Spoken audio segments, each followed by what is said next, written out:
Hello, thank you for joining this week's Washington Talk. I'm Ji-ha Ham. The South Korean government officially began its process to normalize the operation of the U.S. THAAD anti-missile system. As South Korea takes steps forward, the THAAD issue is re-emerging as a factor disrupting South Korea and China relations. Meanwhile, the national security advisors from the United States, South Korea, and Japan had a meeting this week to discuss regional issues, including North Korea's nuclear program. Today, we'll discuss these and more.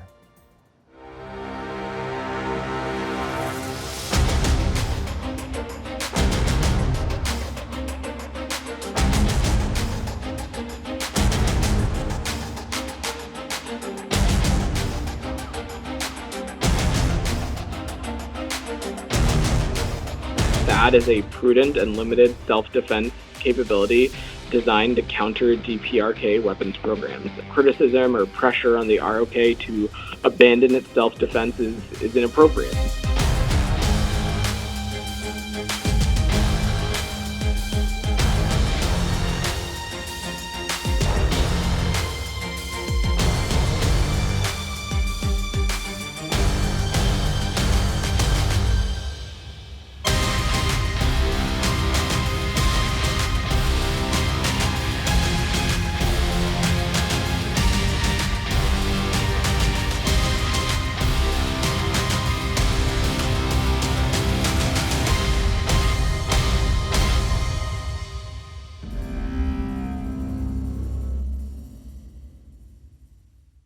In the studio with me is Randall Schriver, the chairman of the board of the Project 2049 Institute.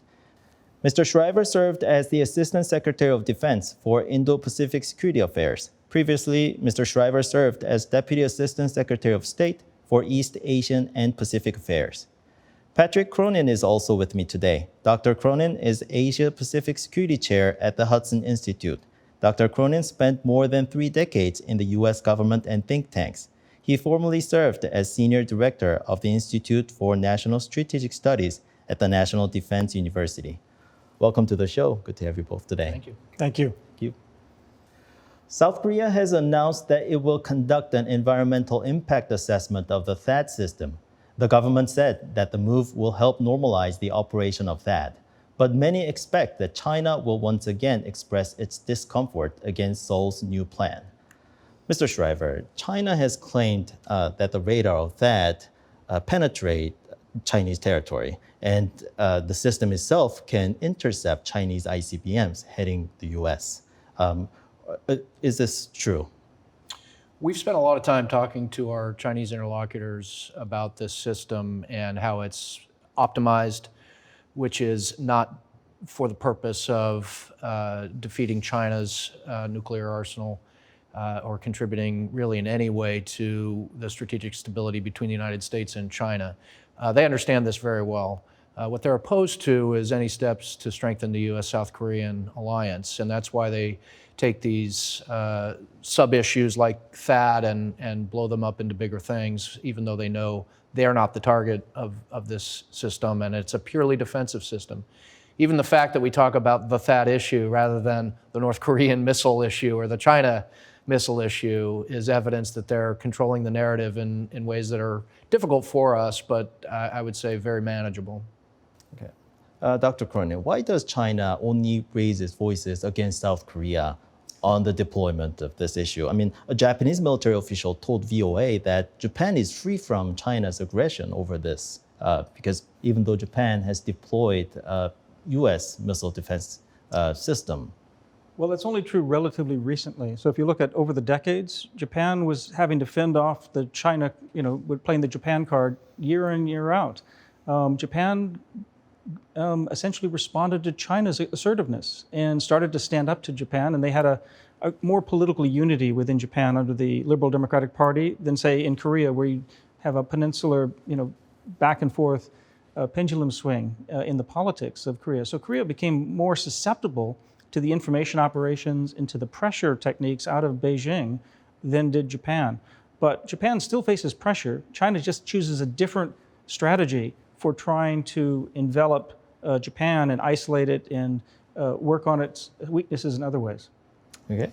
Mr. Schriver, in 2017 or 2018, China introduced some retaliatory measures over the deployment. But many people say that the US government at that time didn't do much to help South Korea or to stop China. Do you agree? I mean, you were the Assistant Secretary of Defense at that time. So maybe was there a behind-the-scene type of cooperation between the United States and South Korea? Well, at some level, if people feel like that in South Korea, then we failed to provide all the reassurance that we should have. But I can tell you, yes, behind the scenes, there was a lot of engagement with the Chinese side to explain the nature of the system, why it was optimized for other mission sets. Again, they understand that, but that's not their issue. Their issue is things that strengthen the U.S. ROK alliance, and they sought to find any way to divide us or drive wedges. They happened to fall on one that was controversial in South Korea. So we've watched the last few years how debate in South Korea has been very robust and vigorous over this issue. So when the Chinese see that kind of domestic division and debate, they think there's an opportunity to drive a wedge. So again, if this is the feeling of many in South Korea, we can do better as we go forward. But I would suggest the Chinese are very vigilant at finding these issues that they think are wedge issues, and it's just something we're going to have to deal with in this environment. Right. Dr. Cronin, the State Department said criticism or pressure on the ROK to abandon its self-defense is inappropriate. Are we seeing something different here? Does this mean the U.S.-ROK relations are now in good shape? Well, they are in good shape. I think the main difference, though, is the South Korean government. Under President Yoon, you have strong political will to stand up for South Korean interests and not to be cowed by the rhetoric and the disinformation that might be coming out of Beijing, trying to sow that division, both inside South Korea, but also across the alliance. And I think, therefore, it's mostly owing to the South Korean government that we now have the stronger unity that China will have to deal with, just as Russia's trying to use energy and weaponize it globally as a threat. China has a lot of economic levers. They'll undoubtedly try to find some weaknesses and penalties they can exact when they don't get their way, but they know they're dealing with a more unified alliance. Let's move on to the next topic, Taiwan. So Mr. Schriver, in the worst case scenario, if any conflict occurs in the Taiwan Strait, and let's say the U.S. gets involved militarily, then can we imagine a situation where we don't see South Korea's involvement? Well, I think it would be such a significant event that everyone in the region would be forced to take a position of some kind. And so I think at some level, South Korea would have discrete choices to make and have some level of involvement. Being ready to fight tonight means we always keep our focus on North Korea and the situation on the Korean Peninsula. So I don't know that there'd be a huge or significant military role for ROK forces, but certainly politically, economically, diplomatically, the response, we would hope our South Korean allies would be alongside us. And our plans for the defense of Taiwan, which our law requires us to have, we maintain the capacity to resist force consistent with the Taiwan Relations Act, are constantly being revised and adjusted. And so there may be a need in a ballistic missile, cruise missile environment for us to have dispersal opportunities and diversification opportunities. And those are the kinds of things where I could imagine the U.S. and the ROK would want to have deep discussions about now rather than ad hoc at the time of a crisis. Japan has already hinted that it will support Taiwan if anything happens in Taiwan. Japan's position seems to be tougher on China always compared to South Korea. Why is this? Well, partly it's geographical. The Senkaku Islands are also a flashpoint. They're very close. They're almost equidistant from the cross-strait issue, almost 100 miles from the mainland and almost 100 miles really from the Senkakus to Taiwan. So if you think about the lines of communication, Japan would be right there in it. Also, the U.S. forces concentrated in Okinawa, which might come to bear in a conflict over Taiwan, would inextricably be caught up, U.S.-Japan. So they really can't move out of the way. Geographically, they're just too close to it. I think there's another reason, though, and that's that Japan has learned over time that the best way to deter aggression is to make sure you're unmistakably clear about your aims and the need to preserve peace and to be insistent that there be peaceful resolution of disputes. Just as the Mutual Defense Treaty, by the way, with US and Korea says, there has to be peaceful resolution of disputes and not let China change the rules because they've decided to forcefully unify Taiwan. Mr. Schriver, there are voices that South Korea should be tougher on China, but as we know, China is South Korea's major trading partner, and in reality, China is in the position that can retaliate South Korea. So what do you think of that? China's a major trading partner of the United States, of Japan, Australia, basically every country in the Indo-Pacific. So these are questions that each sovereign government has to cope with and struggle with. I think the question that doesn't get asked often enough is, what's the consequence for not taking a tougher stand? And will you spare yourself some of the cost imposition that China has, that China is positioned to do? And I think back to our previous conversation about THAAD deployment, South Korea did pay some price through economic sanctions, the sanctioning of the South Korean businesses in China. So these are things that we need to think through, but I think we have ample evidence that not taking a tougher stand involves costs and risk as well. So we'll continue to talk about this in the context of our alliance, but I feel as though things are aligning better and sovereign decisions certainly for Seoul to make, but I think we're moving in a better direction when it comes to having a stronger deterrence. Dr. Cronin, do you have anything to add? Well, I think since the inauguration of President Yoon, he has stood up for South Korean interests and made it clear that he's not just going to buckle under to China's demands. Having said that, you've seen Park Jin, foreign minister, go to Qingdao, have quiet discussions with the Chinese, probably be berated by the Chinese over what they think should be the rules of the road. I didn't see him concede. I didn't see him back off the, the three no's, for instance. I didn't see the Yoon administration embrace the three no's, no more THAADs, not integrated in an alliance, not integrated with a network of ballistic missile defenses that President Moon had made. And I think that's an important already delineation. That's standing up for South Korean interests and autonomy, which is a tough thing to do. And this is what we've seen out of the Yoon administration so far. That's a good sign. Meanwhile, the national security advisors from the United States, South Korea, and Japan had a meeting this week. The three countries have agreed there will be no soft response if North Korea conducts a nuclear test. Dr. Cronin, it's a new trend that three countries regularly meet on all levels. But how does the ongoing dispute between South Korea and Japan affect the U.S. strategy in the Indo-Pacific area in the trilateral relations? Well, it prevents all three countries from better meeting their national security interests. I think there's a sea change going on here right now. There's a huge opportunity. And we're seeing, because of the political will coming out of Seoul, there's an opportunity to forge closer collaboration with Japan and the United States for the common interest. I go back more than 100 years and think about when Syngman Rhee was sitting in a jail in 1904 in Seoul. And he penned a book, I can't imagine him doing this, in jail, about the spirit of independence. That's exactly what the South Koreans need right now. But the spirit of independence, what Japan and the US refer to often as the free and open Indo-Pacific, essentially, is a common interest. And the danger to that is coming from North Korea, it's coming from China's overreach. And so recognizing that those are the dangers to the future of Korean independence and Japanese independence and American independence should be forcing us closer together, not just so that national security advisors meet periodically. That's important. But that we really start to take some steps together. And I don't want to exaggerate how far this is going to go, but we have an opportunity that is historic, I think, right now.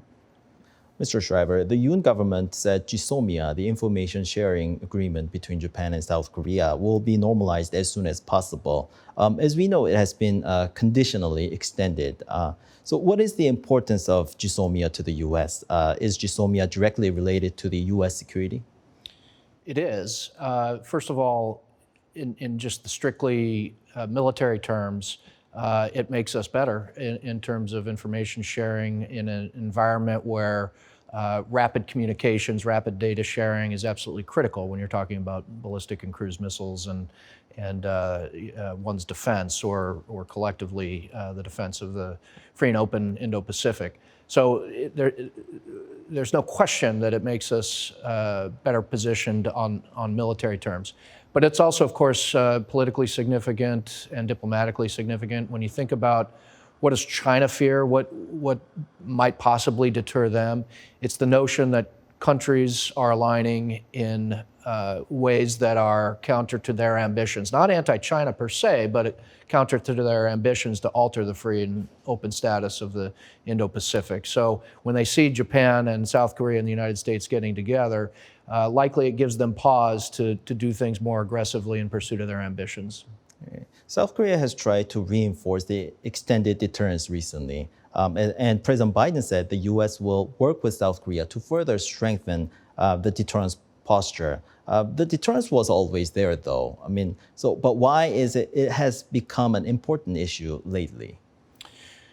Well, I think it has been an issue for a long time in our relationship because it's an assumption that both sides have to make, somewhat based on confidence in one another, that we would actually go to those lengths should South Korea be threatened with nuclear weapons or, God forbid, attacked. So I think this is really an issue about credibility. And there are things that the United States, I think, can do to strengthen that credibility. I know we're going to have bilateral discussions on this subject, but there are things that our adversaries and potential adversaries also need to see so that they understand we're serious about this. So demonstrations of our capabilities, for example, B-2s in the region and having operations in South Korea, would be a way to say, not only do we say this as part of declaratory policy, but we mean it, we're serious, and we have capabilities that we're willing to demonstrate in peacetime to underscore that. Right. The U.S. said it stands firm in its extended deterrence commitment to the ROK with the full range of U.S. capabilities. And what kind of capabilities are we talking about? Maybe Mr. Schriver maybe laid out some. Well, he did talk about some of the strategic assets that are available, but before you think about what other assets we have, the thing is that deterrence isn't completely stable when North Korea is building up. And if North Korea proceeds to quadruple its nuclear weapons the way China's doing essentially right now over the next several years, this could be open up a new threat.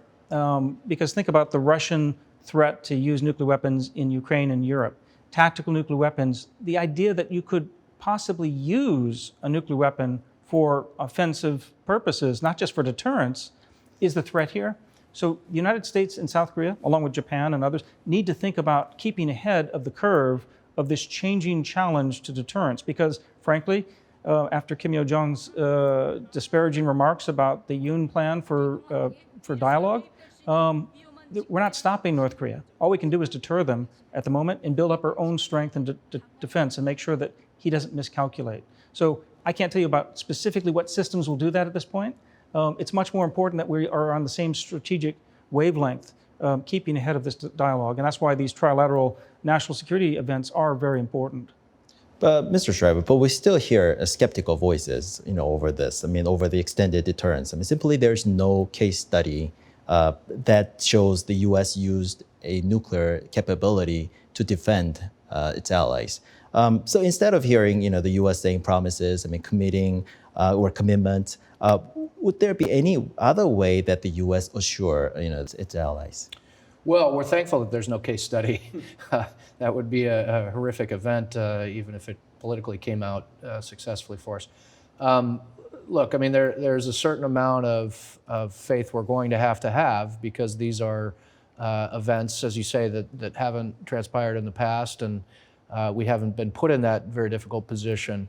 But I think we have a large number of American forces in South Korea. It's inconceivable that South Korea would be attacked with strategic weapons where the U.S. wouldn't be directly impacted, our forces. We have a number of other American citizens who live in South Korea.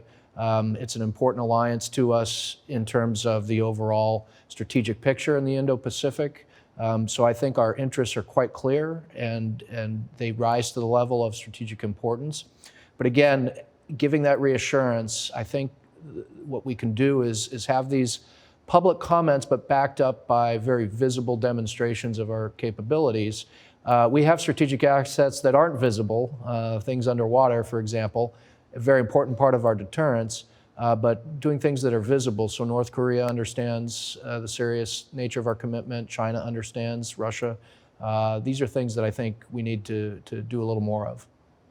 Dr. Cronin, because of the skepticism in South Korea, some say that it is now time to consider South Korea to have its own nuclear weapon. Is this understandable argument?